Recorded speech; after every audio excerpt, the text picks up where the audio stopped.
வாழ்வை வாழவே வாழ்வை வாழவே.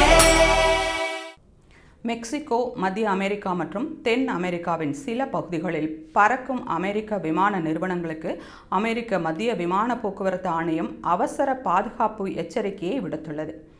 அமெரிக்க மத்திய விமான போக்குவரத்து ஆணையமான FAA மெக்சிகோ, மத்திய அமெரிக்க நாடுகள் ஈக்வடார், கொலம்பியா மற்றும் பசிபிக் பெருங்கடலின் கிழக்கு பகுதிகளில் பறக்கும் விமானங்களுக்கு பாதுகாப்பு எச்சரிக்கையை விடுத்துள்ளது. இந்த பகுதிகளில் இராணுவ நடவடிக்கைகள் மற்றும் GPS சிக்னல்களில் குறுக்கீடுகள் ஏற்பட வாய்ப்புள்ளதால் விமான நிறுவனங்கள் மிகுந்த எச்சரிக்கையுடன் செயல்படுமாறு நோட்டாம் எனப்படும் அவசர அறிவிப்பை வெளியிட்டுள்ளது. நேற்று முதல் அமலுக்கு வந்துள்ள இந்த எச்சரிக்கை அடுத்த 60 நாட்களுக்கு நடைமுறையில் இருக்கும் என்று தெரிவிக்கப்பட்டுள்ளது. தென் கரீபியன் பகுதிகளில் அமெரிக்க இராணுவம் தனது பலத்தை அதிகரித்து வரும் சூழலில் இந்த எச்சரிக்கை விடப்பட்டுள்ளது.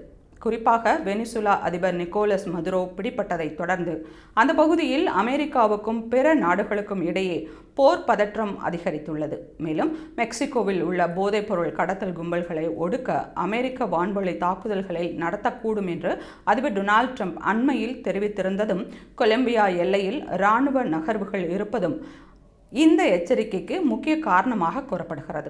ஏற்கனவே வெனிசுலா நடவடிக்கையின் போது கரீபியன் பகுதிகளில் நூற்றுக்கணக்கான விமானங்கள் ரத்து செய்யப்பட்டன.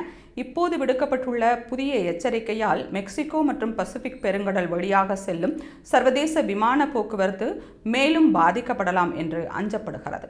அமெரிக்க இராணுவத்துடன் நெருக்கமாக ஒருங்கிணைந்த இந்த எச்சரிக்கையை வெளியிட்டுள்ளதாக FAA நிர்வாகி பிரைன் பெட்ஃபோர்ட் தெரிவித்துள்ளார். GPS சிக்னல்களில் குறுக்கீடு ஏற்பட்டால் விமானங்களின் திசையை அறியும் திறன் பாதிக்கப்படக்கூடும் என்பதால் மாற்று வழிகளை பயன்படுத்தவும் நிறுவனங்கள் அறிவுறுத்தப்பட்டுள்ளன.